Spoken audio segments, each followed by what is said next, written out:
I'll do it offline. All right, everybody worldwide, you're now tuned into Motivation and Confidence, where we help you do your daily best. And I'm your host, Tom Danger. Back this week with a new episode. And this week we're going to talk about, we actually have a special guest in the building. We have Tiffany from Harlem in the building. You know, she is also my lovely daughter, who is on recess right now, or as some people may call it, what do they call it? They just call it break, right? She's on break right now. And we want to talk about how to overcome challenges, right? But from a practical standpoint, you never ask a woman's age, but you're a young woman, right? You're pretty much an adult, Yes. right? And you faced several challenges that any average person would face. You know what I mean? It would be easy for me to sit here and say what I would do, but being that you faced certain challenges, what advice, if I could ask you three things that you would give as advice to another young person who's listening out there and how to overcome a challenge, what would be those three things? You have to speak up a little bit because this microphone is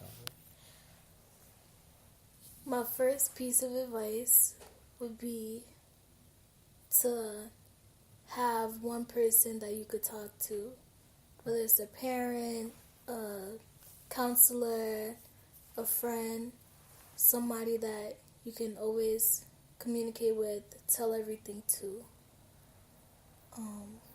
Second piece of advice will probably be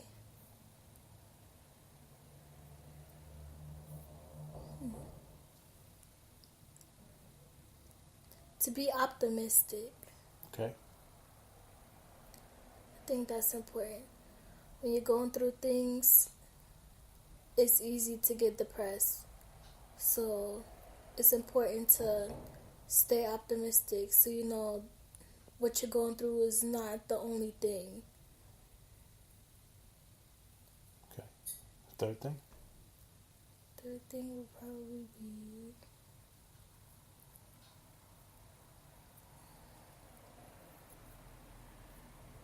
read, Okay. because there's a lot of books that speak to challenges that people go through normally, and it's easy to get those books. They're free. You can go read them anytime, and majority of the time when I read books like that, I do feel better. It's easy knowing somebody that you can connect to without actually having to speak to them too. It's a kind of comfort in that. Yeah. I mean, you're truly my child, whether or not you realize it. We spoke about, on different levels, all those different things, right? So when you say have someone that you can confide in, it's almost like it's two things. We covered a podcast that was called Watch Who's in Your Circle and Ask for Help, right? So if you know that you're struggling with something, you have a challenge, you have to have enough confidence to ask somebody for help. Some people get scared by saying, "Oh, people are gonna look at me differently because I'm going through the situation." But you gotta be strong enough to show your vulnerability to the right people, right? Because if you put yourself in a situation with the wrong people in your circle, they can use that against you and sort of look at your situation to use it for their own personal gain, right? I know you're doing bad, so if I just tell you that everything is going to be all right, then I can get this from you. You know what I mean? The second thing that you said as far as being optimistic, we talked about previously visualization, right? So when you say optimistic, to optimize, optic eye, right? You see how you visualize things. So you have to see yourself in a better place in order to get there, right? So when you're being optimistic in your mind, you're already thinking like, this is temporary, it will pass. But when you visualize it, you have to see the picture crystal clear And that's why I think it's important to create a vision board or look at certain images or listen to certain things. And as a great segue is to read, right? There are a number of self-help books that are out there that can pretty much cover anything that a human being has been through. Like anything that a human has been through, there's a book out there. Somebody has been through it 100 times. You can read it. There's books that are really complicated to read, and there's books that are really simple to read. I don't think it matters which. You find your comfort level in whatever you want to read, and make it a daily practice, right? And if I may add something, I think it's very important to meditate, to keep your mind clear. And I say that because there's a lot of inner noise inside of your body, and that inner noise attracts things from the outside in, right? So when you meditate, what you're supposed to be doing is being still. And when you be still and you quiet down the inner noise, you're channeling to that higher vision, right? That we talk about connecting within the universe, right? Yeah. We all created in a divine sense with a purpose. A lot of us don't know what that purpose is because we have so much chatter going on that we don't get a chance to hear it. But when you're quiet and you're still and you connect with it, it'll come to you crystal clear. Combined with the things that you're visualizing that you want to obtain in the life that you want to live, those things start to slowly attract itself to you. You don't want to be bogged down by someone else's problems, someone else's lifestyle, their drama. You don't need it. Because we have our own inner turmoil that we have to deal with. As long as we're still and we find that inner peace, I think we can face any challenge that we want. Thank you very much for being a guest this week, Kiana. Wait, but I'm sorry, I have a question. Tiffany. Sure, go ahead. Great.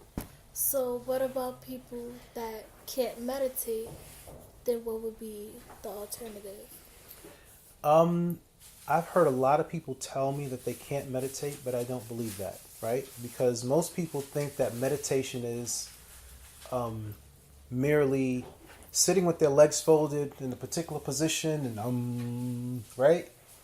Meditation is in different forms. You can meditate by basically lying in the bed in a regular resting position, relaxing, allowing your thoughts to come and go, right? It doesn't have to be 30, 40 minutes. Anybody who's starting out meditating, you start with 1 minute at a time. Let your mind bounce around with all these weird thoughts. Let it go, let it go, let it go. Don't hold your thoughts in. Let it go. That's you're purging. You're getting rid of it. Let it go.